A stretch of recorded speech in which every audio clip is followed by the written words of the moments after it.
Sir I am from Delhi, मैं अभिषेक जाटव बात कर रहा हूँ। यहाँ अभी आपके मुजफ्फरपुर के पारू थाना अंतर्गत गांव लालू छपरा के अंदर एक घटना। बाबा साहेब अम्बेडकर ने नहीं लिखा होता तो आरोपियों को छठी का। देखिए कि अभिषेक जाटव क्या कुछ बोल रहे हैं, लेकिन अपनी बहन को यूं मरने नहीं देते। मैं आप सबसे निवेदन करूंगा कि सब लोग शांति बना के रखो और जिस बात को हम कहने आए हैं वो बात जातिवादी गुंडों के कानों तक जाना चाहिए। बात नहीं जाएगी तब तक हमारे यहाँ आने का कोई फायदा नहीं होगा। आप मुझे बताइए, अभी बीते दिनों हमने आजादी का 78वां गणतंत्र दिवस मनाया कि नहीं मनाया? लेकिन क्या आज भी हम इस देश में स्वतंत्र रूप से आजाद हो पाए हैं? क्या आज भी हमारे लोगों को आजादी मिल पाई है? आज इस देश में ऐसा कृत्य है कि कोलकाता के अंदर भी एक बेटी के साथ जघन्य अपराध हुआ और उस अपराध में हमको भी बुरा लगा कि देश के अंदर ऐसे हत्यारों को बीच चौराहे पर फांसी के फंदे पर लटकाना चाहिए और उससे बड़ी कोई सजा नहीं।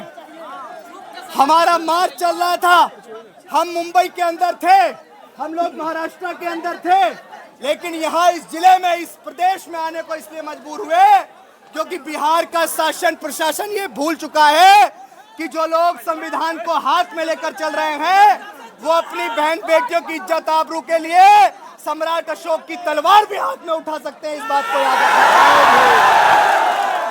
अब मैं आपसे पूछना चाहता हूं बिहार के लोगों, मैं आपसे पूछना चाहता हूं मुजफ्फरपुर के लोगों, क्या इस देश में हम लोग मरने के लिए पैदा हुए हैं?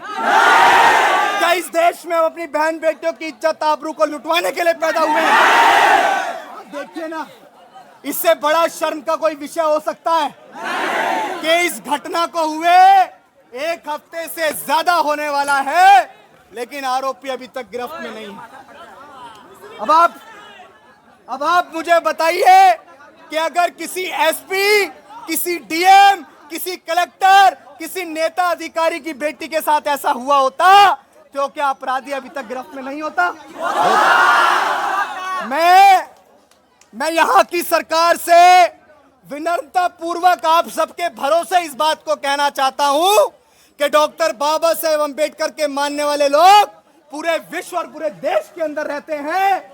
अगर किसी को यह भ्रम हो चुका है कि वो बिहार के अंदर हमारी बहन बेटियों का शोषण करेंगे, हमारी बहन बेटियों की इज्जत आबरू लूटेंगे, उनके साथ जघन्य अपराध करते हुए उनकी हत्या करेंगे, तो इस बात को याद रखना यहाँ के जातिवादी गुंडों और हरामखोरों कि हमारा समाज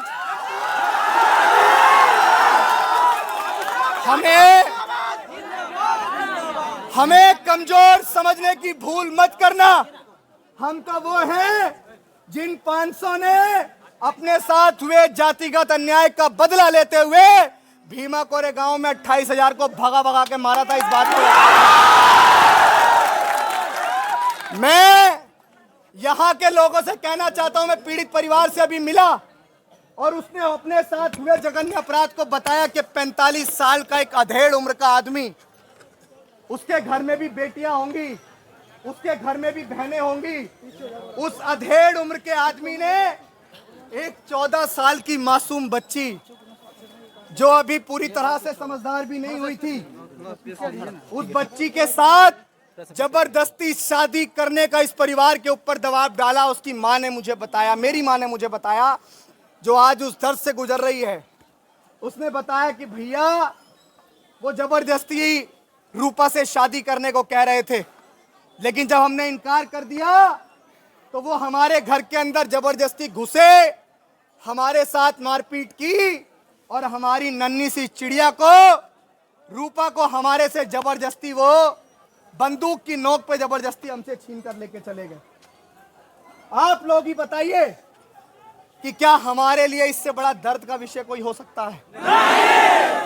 घटना यहीं नहीं रुकी, उसको लेकर गए, उसके बाद उसकी लाश अगले दिन पोखर के अंदर मिली और जिस अवस्था में मिली वो रूह को कपा देने वाला था। कि उसकी लाश, उसके, मुझे बोलने में भी बहुत शर्म आ रही है कि उसके स्तन तक कटे हुए थे। कितनी बेरहमी उन हैवानों ने, उन हरामखोरों ने उस बच्ची के साथ की कि उसके प्राइवेट पार्ट पे चाकू तक मारे गए। क्या हम आज भी नहीं जागेंगे? क्या हम आज भी जातियों में बटे रहेंगे? क्या हम आज भी नेताओं के पीछे नेता जब कहेंगे उनके साथ लगे रहेंगे? या अपनी बहनों को न्याय दिलाने के लिए एक झंडा, एक नीला झंडा, आप उसके मोहताज होने चाहिए और न्याय की आवाज जहां बुलंदी से उठनी चाहिए आप उसके साथ खड़े रहने चाहिए। लेकिन यहां अभी मुझे बताया कि डर का माहौल है, तो डर के माहौल की बात तो ऐसी है कि अभी बिहार में एंट्री हुई है, तो ये हुजूम देख लो। बताओ भाई एक बार,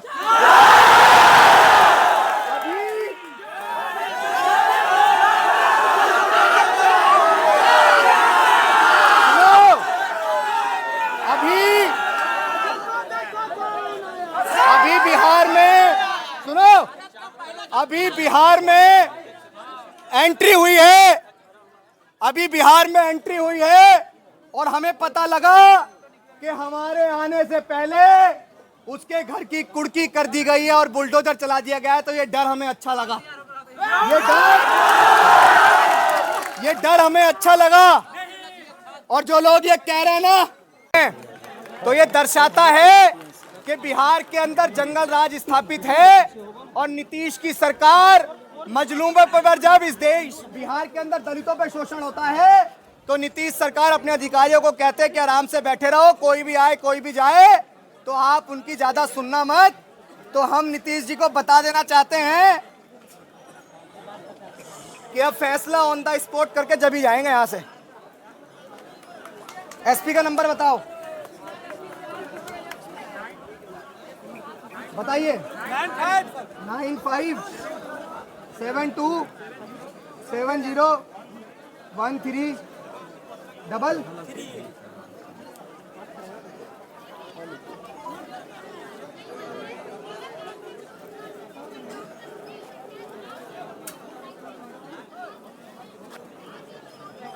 बोलो ना यार, कहाँ तू है कहाँ? हेलो, छत पर इधर होके सर। एसपी साहब का नंबर है ना? एसपी साहब बात कर रहे हैं Muzaffarpur. Sir I am from Delhi, मैं अभिषेक जाटव बात कर रहा हूँ।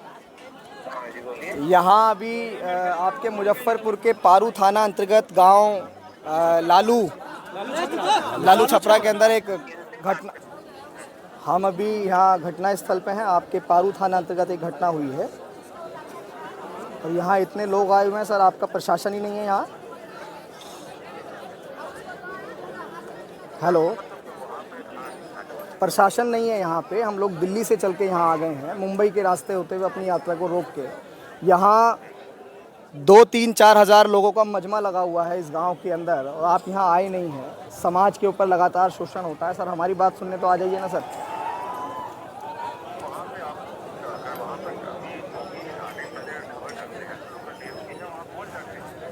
सर प्रशासन को यहाँ पे हमने पूरा सोशल मीडिया पे चलाया हुआ है। जब इस गांव के अंदर इतने लोग इकट्ठे हो गए हैं तब आपको जानकारी नहीं है। मान लीजिए उस परिवार के ऊपर हमला हो जाए तब कौन आएगा? नहीं, अगर सर आप सुनिए ना एसएसपी साहब, अभी आपने मुझे बताया, ये आपका बड़ा फेलियर है कि आपने मुझे बताया कि इतने लोग आए। अगर हमको जानकारी हुई होती तो हम आते, लेकिन अब आप ये लगाइए कि अगर इस गांव के अंदर इनकी जगह, हाँ नहीं तो यहाँ तो कोई भी मौजूद नहीं है ना सर। सर आप उनको भेजिए ना, हम इंतज़ार कर रहे हैं, उनका इंतज़ार कर रहे हैं सर, जायज़ा लेना है, इंतज़ार कर रहे हैं।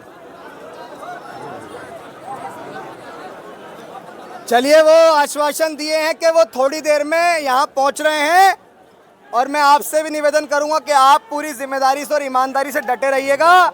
अपनी बहन को जब तक हम लोग एक सकुंचित जवाब लेकर नहीं हमें मिल जाता, जब तक हम यहाँ से नहीं हटेंगे और आप भी यहाँ से नहीं हटोगे। मुझे गांव के अंदर लोगों ने, घर के अंदर लोगों ने बताया कि डर का माहौल है, कुछ हरामखोर उनको छेड़ने का प्रयास कर रहे हैं।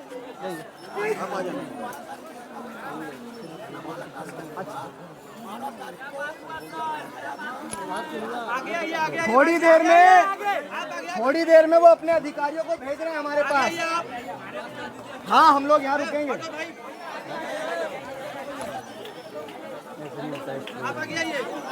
नाम ले सकते हैं तो दिया ना सबसे पहले